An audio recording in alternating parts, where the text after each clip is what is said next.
하나님을 전혀 모르는 사람들이나 하나님을 조금 알긴 하지만 하나님을 떠난 사람들이 가지고 있는 공통적인 하나의 문제가 있습니다. 그게 뭐냐면 다름이 아니라 목마름입니다. 목마름이라고 하는 것은 채우려고 해도 채워지지 않는 우리 가슴 속에 있는 우리의 영혼 속에 있는 어떤 그 뻥 뚫려 있는 어떤 그런 상태. 그래서 그것 때문에 그것으로 인하여 여러 가지 인생에 갖가지 갈증을 느끼는 것, 그것을 가지고 우리는 목마름이다 그렇게 이야기합니다.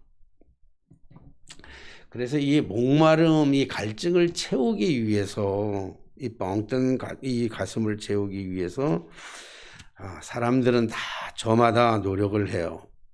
자신들이 그 원하는 것들을 가지고 채워보려고 애를 써요.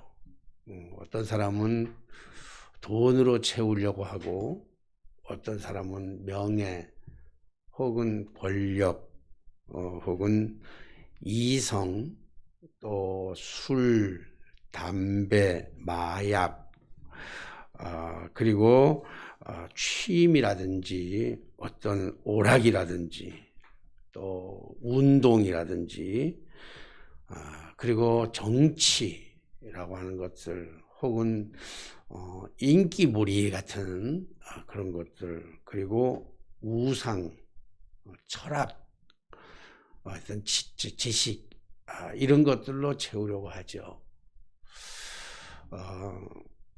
어제 어떤 분을 만났더니, 지인을 만났더니 가슴이 너무 꿈이 사라지고 나서 꿈은 있었는데 오랫동안 그 꿈을 꾸고 그 꿈을 향해서 달려왔는데 그 꿈이 무너져 버렸대요. 이제 그 꿈을 이룰 수가 없게 됐어. 이제는 더 이상 꿈을 꿀 수 없고 꿈을 이룰 수가 없어서 막 뚫린 이 가슴, 멘붕이 오고 가슴을 어찌할 수가 없어서, 채울 수가 없어서, 뭐 채우려고 하는 것보다 그 뚫린 가슴 허전함 때문에 하루에 8시간씩을 공부했다고 그러더라고요. 그래서 남들이 6개월을 공부해도 안 되는 거를 2개월 만에, 다른 사람은 6개월을, 젊은이들은 6개월을 공부해도 2급밖에 못 따는 거를 2개월 동안 공부를 해서 1급을 땄대요. 1급을 딴 게 기쁜 게 아니라, 기쁘지도 않아. 땄어도. 왜? 그 1급이 채워지지 않으니까. 이분이 그 꿈이 깨진 뻥 뚫린 상태 속에서 이 멘붕을 채우기 위해서 목사가 얘기한다 그러면, 제 입장에서 간다면, 그러면 하나님 앞으로 나아가서 또 기도하고 말씀 보고 그러면 좋겠지만, 아까도 말씀드렸잖아요. 하나님을 전혀 모르는 사람도 그렇지만, 하나님을 알지만 하나님을 잠깐 떠난 사람들이 가지고 있는 공통적인 마음이 바로 그런 마음이기 때문에 달라요. 어떤 사람들은 운동에 미쳐서 하루 종일 운동하는 사람도 있고, 마약에 빠져 있는 사람도 있고, 하루 종일 노름하고 도박하는 사람도 있고, 또 집을 설계하는 사람도 있고, 그런 사람은 다 각자가 다 다른데, 취향에 따라서. 근데 문제는 그 뚫린 마음, 뚫린 가슴, 그 목마름을 채우려고 하지만 그런 것들로 가지고는 절대로 목마름을 채울 수가 없다는 거예요. 마치 이런 것들은 이게 진통제 같은 거예요. 한번 맞으면 진통제 같은 것으로 잠깐 그 문제가 해결되는 것 같아요. 마취약을 맞는 것 같고 마치 마약을 먹는 것 같은 이런 것들이기 때문에, 그런 것들 속에서 잠깐 동안에는 그 만족을 채워주는 것 같지만 또 깨어나고 나면, 지나고 나면 그 공허한 마음을 채울 길이 없는 거예요.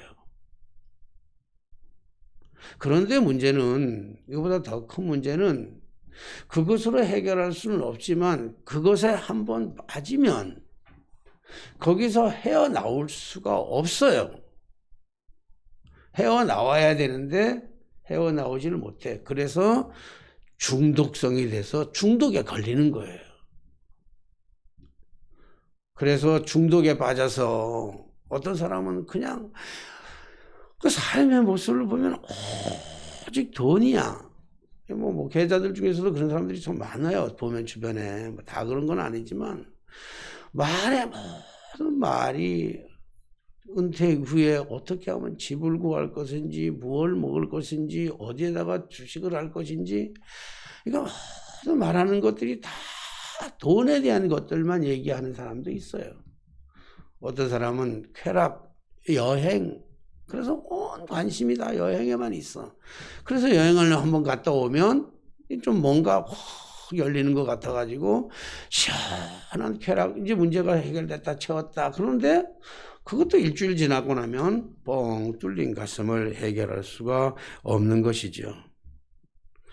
그런데 이런 절망적인 사실들을 알아가면서 이런 결과가 오는 것을 알면서도 사람들은 전혀 이 부분에서 끊지를 못하고 있어요. 이것은 하나님을 모르거나 아니면 하나님을 잠시 떠났다거나 오래 하나님을 떠난 사람들이 가지고 있는 공통점이라는 것이죠. 오늘 본문의 말씀에 보면 이전에 5 남편과 지금 한 동거인으로 살아가고 있는 사마리아 여인에 대해서 말씀하고 있습니다. 이 사마리아 여인의 이 삶의 모습, 5 남편과 한 동거인, 그러니까 자기가 찾으려고 채워지지 않은 그 목마름을 채우기 위해서 서로 다른 종류, 명예일 수 있고 권력일 수 있고 돈일 수 있고 자기의 취향일 수 있고 이런 것들로 채우려고 했지만 전혀 채울 수 없는 이런 목마름으로 타는 목마름으로 살아가는 그러한 이 사마리아의 여인의 모습이 마치 오늘날 우리가 살아가고 있는 우리의 모습과도 너무 흡사하고 닮았다고 하는 거예요. 그래서 시편 42편 2절의 말씀에 보면 이 고라 자손들의 영적 상태에 대해서 그렇게 시를 적어서 이렇게 읊조리고 있어요. 시편 42편 1절 말씀 보면 하나님이여 사슴이 시냇물을 찾기에 갈급한 같이 내 영혼이 주를 찾기에 갈급하나이다. 이렇게 얘기하고 있죠.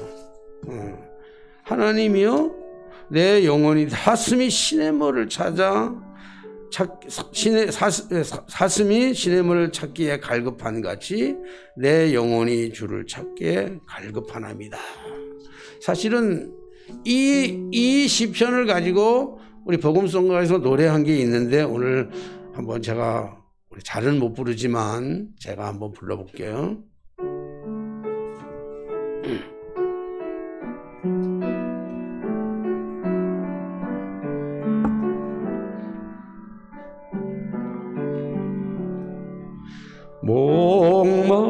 목마른 사슴 시냇물을 찾아 헤매이듯이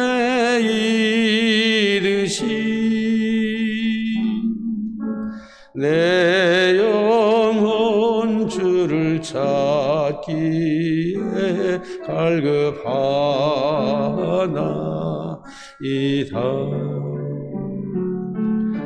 주님만이 나의 힘, 나의 방패, 나의 참 소망, 나의 몸 정성 다바 서서 주를 경배합니다. 근보다 귀한 나의 주님 내게 만족 주신 주 당신만이 나의 기쁨 또한 나의 참복. 주님만이 나의 힘, 나의 방패, 나의 참 소망. 나의 몸 정성 다 바쳐서 주를 경배합니다.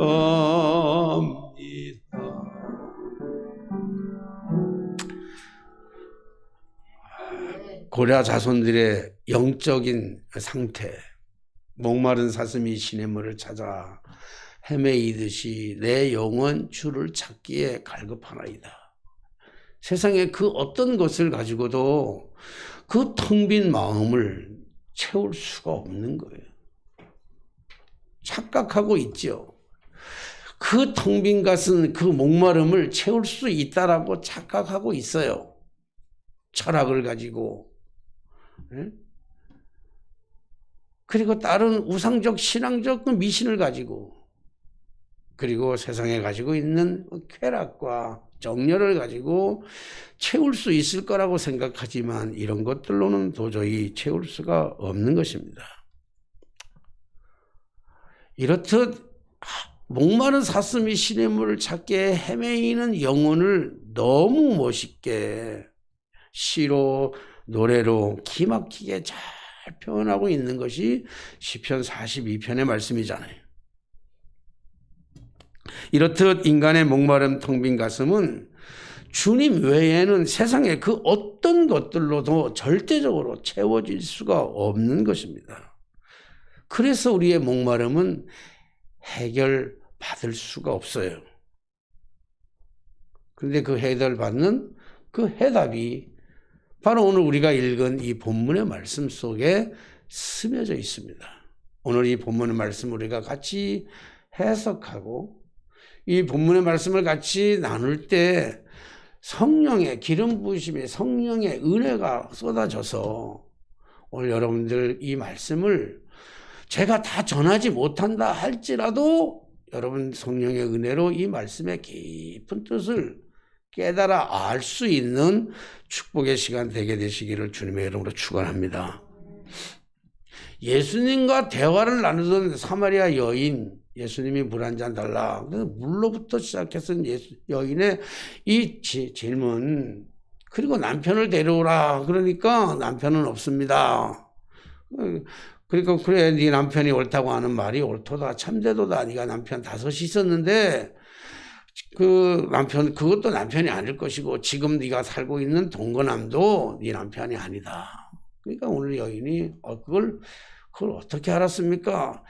그러니까 그거를 알아내는 당신이야말로 참 선지자입니다. 이렇게 얘기를 해요. 그리고 고백을 해요. 선지자로 고백을 하죠. 사실 선지자라는 고백은 예수님에게는 마음에 안 들어요, 원래가. 나를 누구라고 하느냐? 선지자라고 합니다. 예언자라고 합니다. 모세나 엘리야 같은 사람이라고 하면 예수님 굉장히 기분 나빠하셔요. 그럴 때마다. 그러니까 예수님이 그 마태복음 16장에 보니까 그거 말고 너희는 나를 누구라 하느냐 그렇게 얘기하잖아요. 그러니까 베드로가 주는 그리스도시요 살아계신 하나님의 아들입니다. 그러니까 예수님이 아주 뿅 가셔요. 깜짝 놀라가지고 바요나 시몬아 네가 복이 있도다 이걸 어떻게 알았냐. 사실 이건 네가 한 게 아니고 하나님께서 알려주신 거겠지 이렇게 얘기하시라. 그러니까 예수님은 선지자, 선생, 랍비 이런 소리보다는 진짜 예수님이 듣고 싶어 하는 것은 주님은 메시아입니다. 그리스도이십니다를 듣고 싶어 하는데 오늘 여인은 예수님을 만나서 예수님이 자기의 과거의 삶을 그대로 얘기하니까 뭐라고 얘기하냐면 당신은 참으로 선지자입니다. 이렇게 얘기해요. 그러다가 전혀 엉뚱한 이야기로 전개해 나가요. 여인이 물어요. 자, 뭐라고 얘기하냐면 20절의 말씀 보니까 여자가 이르되 주여 19절 여자가 이르되 주여 내가 보니 선지자로소이다. 우리 조상들은 이 산에서 예배하였는데 당신들의 말은 예배할 곳이 예루살렘에 있다 하거이다. 갑자기 예배를 어디서 드리는 것이 좋은 것입니까? 라고 예수이 물었어요. 아마 이 질문은 어쩌면 오늘 우리가 이 코로나 이 시대 이후에 예배를 어디서 드려야 되는지 좋은 거냐라고 하는 수없이 많은 논쟁거리 중에서 하나일 수도 있죠. 지금 꼭 예배를 교회에서 드려야 되냐, 코로나가 막 이렇게 창궐한데, 예수 믿는 것들 아주 번번스럽게 꼭 교회 와서 예배 드려야 되냐, 예배가 꼭 거기서 드려야 되냐, 집에서 드려도 되고 나가서 드려야 되고 얼마든지 되는 거 아니냐. 그리고 예수님께서도 좀 오늘 거기에 대한 명쾌한 답을 해주시니까 시원하기는 해요. 그런데 오늘 어쨌든 예배할 곳이 꼭 예루살렘에 있다. 이 얘기는 뭐냐면 지금 사마리아인들은 예배를 어디서 드리는가 하면요, 그리심 산에서 예배를 드려. 그리심 산에서. 그런데 유대인들이 얘기하는 예배는 어디서 드려야 되는가 하면 예루살렘에서 드려야 된다라고 하는 것을 이 여인은 알고 있단 말이에요.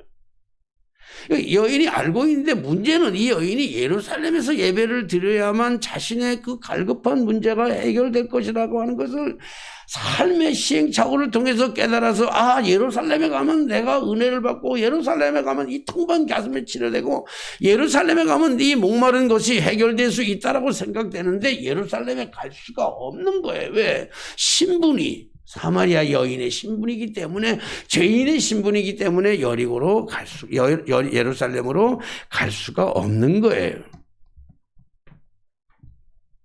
그러니까 사실은 오늘 이 요한복음 4장의 전체의 그림 속에서의 진정한 꽃은 어디냐면, 오늘 우리가 읽은 이 본문의 말씀이 요한복음 4장의 진정한 꽃이에요. 사마리아 여인은 5 남편과 지금의 동거인을 통해서 목마름을 채우려고 노력했지만 그것들 가지고는 절대로 채워지지 않는다고 하는 사실을 깨달았어요. 사실 여러분, 늘 제가 늘 얘기하지만 3번만 들으면 한 1000번 들을 거예요. 늘 얘기하지만 은혜 중에 가장 큰 은혜는 깨닫는 은혜란 말이에요.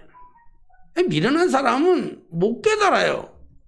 손에 쥐어줘도 못 깨닫고, 눈에 보여줘도 못 깨닫고, 입에 넣어줘도 못 깨달아요. 근데 깨닫는 사람은 정말 떨어지는 저 낙엽, 저 새롭게 피어나는 저 꽃들을 바라보면서 깨닫는데, 꽃들을 바라보기 때문에 깨닫는 건 사실 아니에요. 그게 은혜예요. 설명할 길이 없어요. 내가 깨달아지는 것이 은혜지 어디 설명할 길이 없더라고, 제가. 그래서 어떤 목사님한테 얘기를 했어요. 정말 이걸 읽으면서 어떻게 설명할 수가 없다. 불가항력적으로 부활을 설명할 수가 없다. 그래서 부활이 믿어지는 거는 은혜로밖에는 설명이 안 된다. 그랬더니 우리 감리교 목사님이 감리교는 은혜라는 단어에 대해서 잘 모르는 것 같아요. 그러더라고. 너무 감리교 목사들을 너무 비하하는 것 같아. 근데 아무리 설명하려고 해도 안 돼. 낙엽이 떨어지는 것들을 바라면서 꽃 잎새가 피어나는 걸 보면서 그것이 하나님의 섭리라고 하는 것을 깨닫는 게 은혜인데, 그거 설명할 수가 없어요. 하나님께서 깨닫게 하신 은혜일 수밖에 없는 거예요. 자, 어쨌든 이 사마리아 여인은 삶의 여러 가지 방편으로 노력하고 애쓰고 그것을 통해서 그게 내 인생의 이 목마름을, 그것이 내 인생의 텅 빈 가슴을 채워줄 거라고 생각하고 쫓아다녔지만 결국은 이거로는 채울 수가 없구나 라고 하는 사실들을 많은 시행착오를 통해서 깨달아져 알았고, 그리고 이제 비로소 영적인 눈이 조금씩 열리기 시작하면서 그가 깨달은 게 뭐냐면, 이 우리의 텅 빈 가슴을 채울 수 있는 것은 예배구나 라고 하는 사실을 알게 되는 거예요. 예배라는 사실을 알아. 그래서 예배에 대해서 접근하는 거예요. 우리가 예배를 어디 가서 드려야 됩니까? 우리는 그리심 산에 드리는데 당신은 예루살렘에서 드림답디다. 우리는 못 가는데, 나는 갈 수가 없는데 나는 어찌란 말입니까? 어찌란 말이냐. 이 가슴, 이 아픈 가슴을, 알겠어요, 그들의? 이 아픈 가슴을? 자, 지금 이 얘기를 하니까 지금 이런 얘기를 하는 거예요. 사실 수많은 사람들이 이런 시행착오를 통해서 이런 것들을 깨닫게 되는 거예요. 자, 그 예배라고 하는 것을 깨달으면서도 조금 아쉬운 건 뭐냐면 이 예배에 대해서 오해를 하고 있어요. 예배에 대해서 잘못된 해석을 가지고 있어요.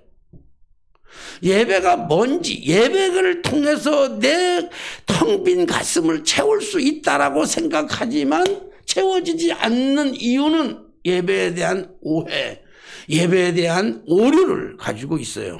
그는 예배가 장소라고 생각했어요. 어떤 장소에 가서 예배를 드려야 내가 은혜를 받고, 어떤 장소에 가서 예배를 드리면 내 이 빈 공간을 채울 수 있을까? 또 하나는 어떻게 어떤 자세로 예배를 드려야 될까라고 하는 생각이, 그러면 어떤 자세로 예배를 드리는 거냐고 하는 것은 그건 형식이나 방법에 있어요. 어떤 형식으로 예배를 드리는 거 좋을까? 목욕을 다 제기하고, 내가 아는 어떤 지인은요, 지금도 주일이 되면 새벽 4시 반에 일어나서 목욕 제기 싹 하고, 헌금도 제일 빳빳한 돈, 제일 새 돈, 그걸 꺼내가지고 준비하고, 그리고 옷 중에서도 가장 좋은 옷, 세탁소 가서 데려가지고 온 옷이라 할지라도 걸려서 조금 구겨졌으면 다시 좀 덜 해가지고 가능한 한 제일 깨끗한 옷을 입고 예배당에 나온대요. 예배드리러 나온대. 참 존경할 만하고 참 부러울 만하고 참 대단한 일이지요. 근데 그것이 주님이 원하시는 참다운 예배일까라고 하는 거예요. 그걸 주님이 말씀하셔요. 그러니까 이 예배에 대해서 알고 있으니까. 그러니까 오늘 예수님께서 예배에 대해서 다시 말씀해 주는데, 오늘 바로 이런 모습들이, 이 예배의 형식의 모습들이 바로 우리의 모습들이 아닌가. 예배 자리에 와 있는데, 지금 예배하러 와 있으면서 이 자리에 앉아 있으면서도 여전히 예배 자리에 있는데도 왠지 공허해요. 기쁨이 없고 마음이 공허하고, 예배를 드리는 동안에도 가슴이 텅 비어 있고 이 목마름이 채워지지 않는 거예요. 공허한 갈증, 그리고 텅 빈 빈 가슴. 그래서 예배 드리는 이 순간에도 머릿속에는 끊임없이 무엇인가로 채우려고 하고 있어요. 무엇인가 보상을 받으려고 하는 거예요. 그럼에도 불구하고 안타깝게도 이런 문제가 절대로 해결되지 않는다는 거예요. 여러분, 한국교회만큼 세계적으로 예배를 많이 드리는 교회가 어디 있겠어요? 주일 예배, 주일 오후 예배, 수요 예배, 금요 예배, 금요 철야 기도회, 그리고 새벽 기도회, 매일 드리는 새벽 기도회, 신방 예배. 아니, 한국 교회만큼 예배를 많이 드리는 교회가 어디 있겠어요? 그런데 이렇게 세계적으로 많은 예배를 드리면서 우리 한국 교회가 정말로 각성되고 있느냐 하는 거예요. 정말로 행복하냐는 거예요. 교회 안에서 예배를 그렇게 드리고 나가면서도 또 싸움박질 하잖아요. 예배 드리고 나서도 도대체 채워지지 않는 거예요. 왜 그랬죠? 하나님을 떠나 있지는 않지만 해결이 안 되는 그 이유, 예배 속에서 하나님과 함께 있다라고 말을 하면서도 우리가 이 공허한 것은 예배에 대한 편견, 예배에 대한 오해, 예배에 대한 곡해를 하고 있기 때문에 그래요. 오늘 이렇게 생각하는 사람들에게 예수님께서는 예배의 정의를 재해석해 주셔요. 그래서 예수께서 23절의 말씀, 21절의 말씀 보니까 예수께서 이르시되 여자여 내 말을 믿으라. 이 산에서도 말고 그리심 산에서도 말고 예루살렘에서도 말고 너희가 아버지께 예배할 때가 이르리라. 딱 단정을 했어요. 예배는 주님은 말씀하시기를 예배는 장소는 아니야. 절대로 장소는 아니란다. 이렇게 얘기해줘요. 어느 장소에서 드리는 게 중요한 게 아니야. 이렇게 여러분, 이거를 이해하지 못하는 사람은 없어요. 예루살렘에서도 말고, 그리심산에도 말고, 에발산에서도 말고, 너희 집에서도 가정에서도 말고, 성전 한 중심에서도 예배드리는 게 그런 게 아니라, 이거는 뭐 해석할 이유가 없지요. 근데 그 다음이 참 이게 난해한 해석이란 말이에요. 자, 너희는 알지 못하는 것을 예배하고 우리는 아는 것을 예배하노니 이는 구원이 유대인에게서 남이니라. 구원이 유대인에게서 남이라고 하는 이 말의 의미가 뭘까? 구원은 유대인의 전유물이니까. 그래서 사마리아인 너는 구원받을 수가 없다. 이런 얘기일까? 구원은 유대인이라는 이 말의 의미가 뭘까? 이 말에, 그래서 이번 주 설교를 준비하면서 진짜 고민을 많이 했어요. 이 말을 해석을 어떻게 해야 될지. 그래서 많은 이 목사님들이나 신학자들에게 도움을 구했어요.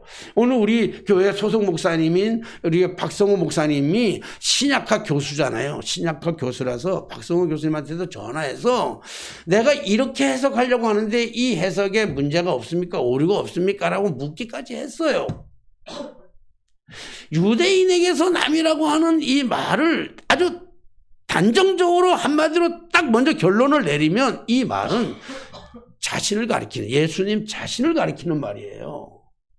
자신을.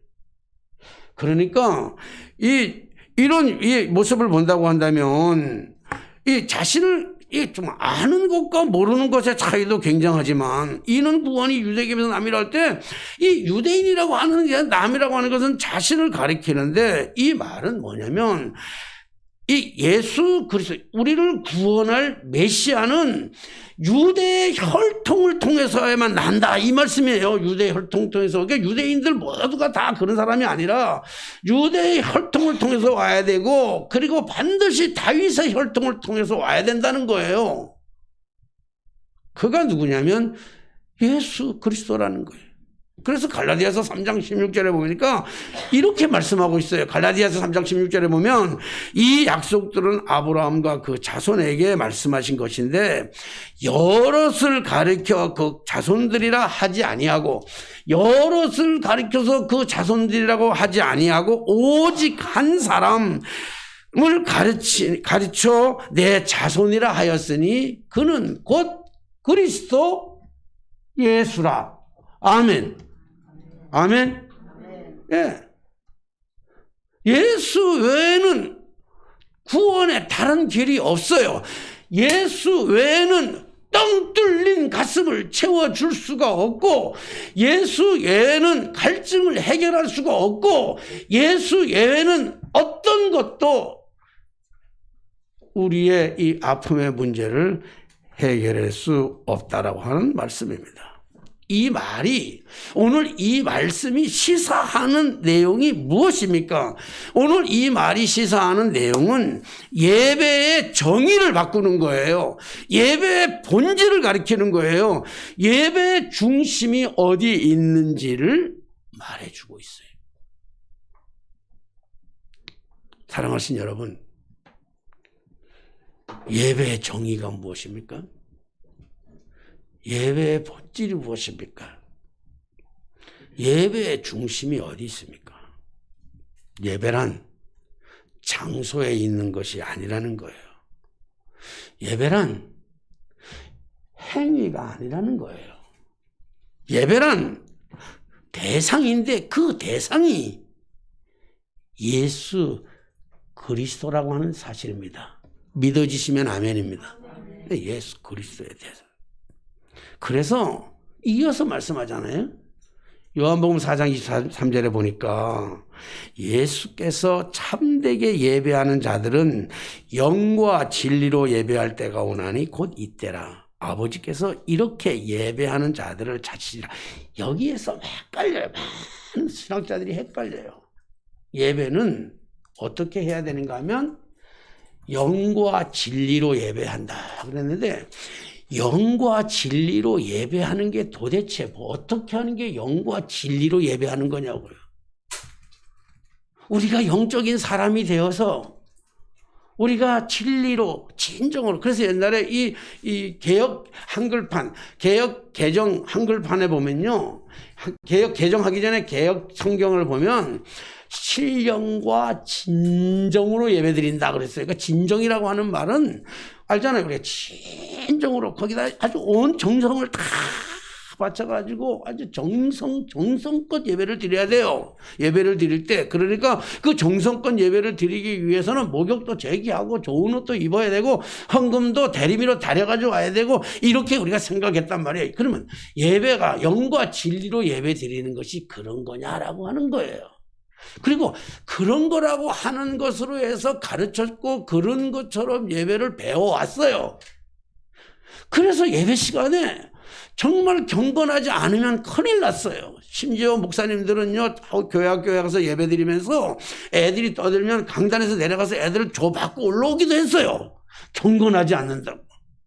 예배 드릴 때 애들이 떠들면 부모들이 참 긴장해요. 애를 조용히 시키려고요.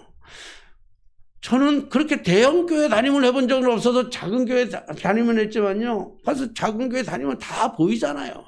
대형 교회도 보여요. 온거 설교 아니니까 다 보여요.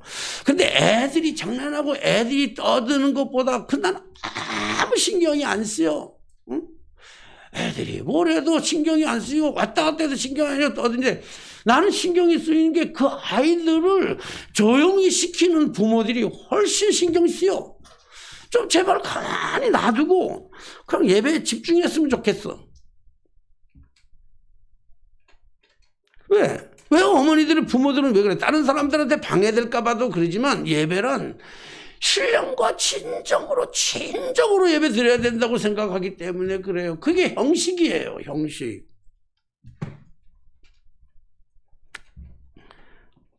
물론 해석에 따라서 우리가 전혀 달라집니다. 오늘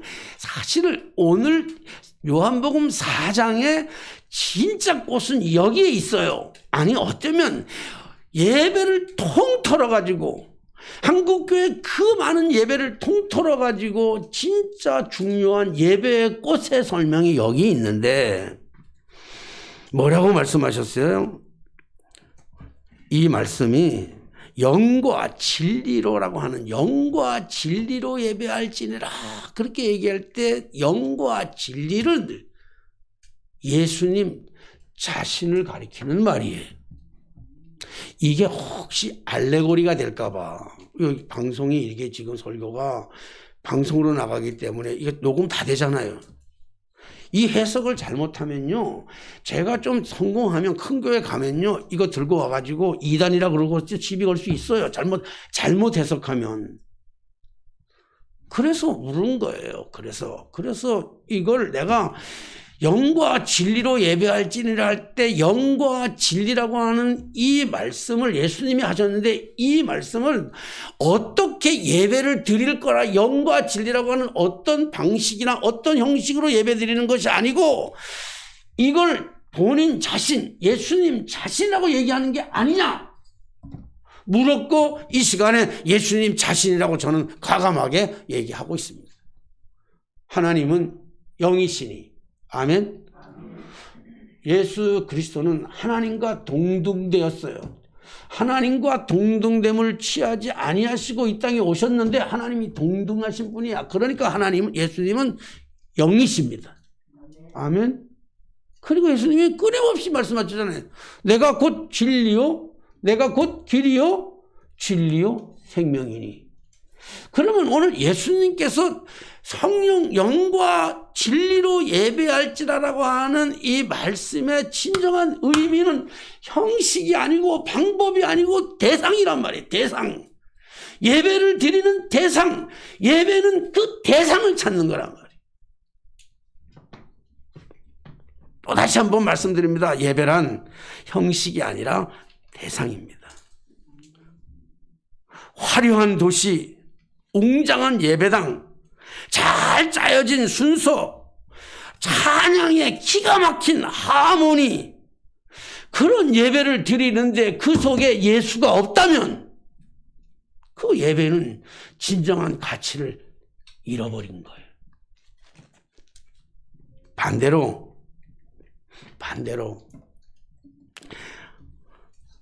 상가 지하 예배당, 습기와 곰팡이가 팍팍 그로 인해서 냄새가 나는, 코를 찌르는 그런 예배당, 데코는 말할 것도 없고 꽃꽂이 하나 없는 그러한 예배당, 가사도 틀리고 박자도 틀리고 음정도 틀리는 그런 예배, 그런 찬양, 예배 순서도 뒤죽박죽이 되어가지고 어찌할 줄 모르는 그곳에, 그런 예배당에서, 그런 예배 속에 예수의 임재가 있다면 그게 참 예배가 아니겠냐는 거예요.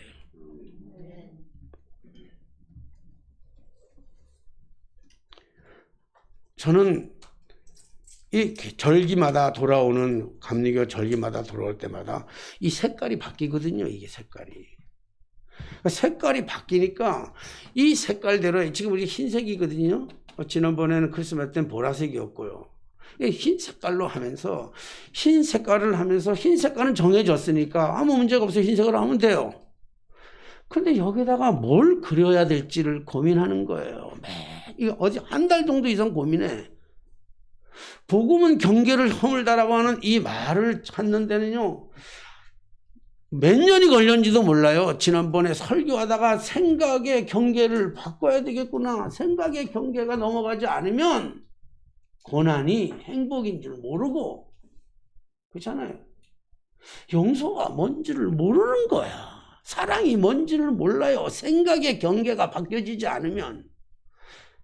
그래서 이걸 너무 좋고, 사실 십자가도 여러분 색깔이 있잖아요. 사실은 맨 앞에 있는 십자가 하늘색은요 창조를 의미하는 것이고, 십자가 빨간 거는요 구속을 의미하는 것이고, 녹색은 회복을 의미하는 거예요. 아무것도 아니라 그냥 하다. 근데 중요한 거 다 하는데 내가 그렇게 신경 써서 고민해서 만들어요. 근데 중요한 건 아무도 관심이 없어요. 근데 관심 없는 걸 알아요. 그러면서 내가 이 설교를 준비하면서 얼마나 내 가슴이 찢어지고 아픈지는 몰라요. 왜 너는 성도들에게 예수를 보여주고 예수를 말하고 예수를 경험하게 해야 되지, 왜 이 프랭카드에 힘을 주냐는 거예요. 데코에다가 힘을 주냐는 거야. 예배 형식에다가 힘을 주냐는 거예요. 아니에요. 예배는 주님 만나는 거예요. 예배란 주님의 임재를 얘기하는 거고, 예배란 주님의 동행을 얘기하는 거고, 예배란 주님과 소통하는 걸 얘기하는 거고, 예배의 주체는 주님이 돼야 되는데 주님은 온데간데 없어요. 어떤 때는 열린 예배라고 찬양을 짜게 부르는 데 가면 아이들이 일어나서 찬양을 부리고 눈물을 흘리고 막 그래요. 근데 착각했어요. 자기 도취에 빠져서 우는 거예요. 자기 만족에 우는 거예요. 애들하고 여름 수련회 가서 기도시키면 기도 열심히 하면서 막 팍팍 울어요. 너무 대견한 것 같아. 내 말씀을 듣고 내 얘기를 듣고 내 설교를 듣고 은혜 받고 기도하다가 하나님 만난 줄 알고 너무 대견한 줄 알았더니, 기도 끝나고 왜 울었냐고 물어보면 엄마가 보고 싶어서 울었대요. 예배가 그런 거예요. 지금 엄마가 보고 싶으면 그게 은혜입니까? 엄마가 아니에요. 자기 만족, 자기 도취가 아니에요. 예배란 주님 그 자체예요. 예배란 예수님 그 자체예요. 예수님 손에 들고 있는 것도 아니고, 예배란 주님 그 자신이란 말이에요.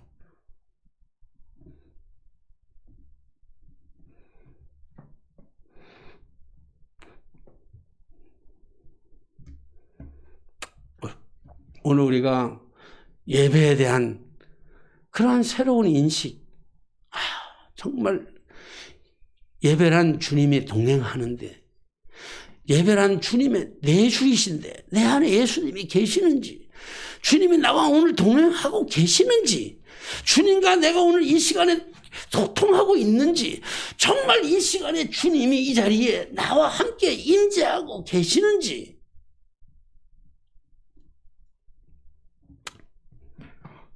그래서 예수님도요, 요한복음 19장 20절 말씀해 보니까 내가 목마르다. 내가 목마르다.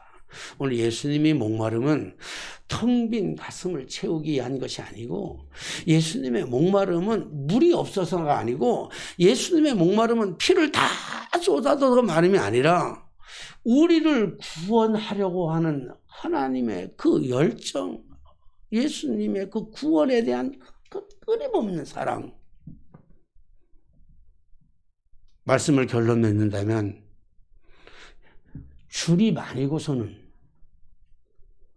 텅 빈 가슴을, 목마름을 채울 길이 없고 주님만이라야 되는데, 주님을 만날 수 있는 가장 좋은 장소가 바로 우리 이 예배를 드리는 이 예배 현장에서 주님의 임재를 경험해야 하는 것인 줄로 믿습니다. 예배란 그냥 예수님이에요. 예수님이 예배예요. 예수님이 삶이에요. 오늘 예수님으로 더불어 우리의 살아가는 우리의 모든 삶의 인생이, 그래서 예배로 돌아가고, 예배의 자리로 돌아가고, 예배가 회복되고, 예배가 형식이 아닌 대상으로 바뀌게 될 때 우리의 삶의 질이 완전히 달라지는 거예요. 가난한 자 같으나 무명한 자요, 아무도 알아주지 않은 자 같으나 가장 훌륭한 사람 되는 것, 이것이 예수님과 더불어 예수님과 함께 살아가는 예배자의 참 모습이라고 믿습니다. 이 놀라운 진리가 저와 여러분들의 가슴 속에서 영원히 떠나지 아니하고, 어떠한 상황 속에서 이 말씀, 예배가 주님이시라고 하는 이 사실, 그래서 이 여인은 오늘 이 사실을 알고 물동이를 버렸어.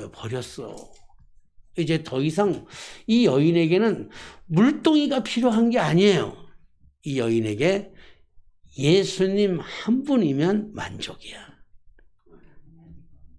권사님, 예수 한 분이면 만족입니다. 아멘? 네. 우리 권사님한테만 질문하니까 가지고 놀래가지고 대표로 물어본 거예요. 아무쪼록 예수님과 더불어 예배가, 진짜 예배가 회복되어지는 우리 모두의 삶이 되게 되시기를 주님의 이름으로 축원합니다. 기도하겠습니다. 살아계신 하나님 아버지, 은혜를 감사합니다.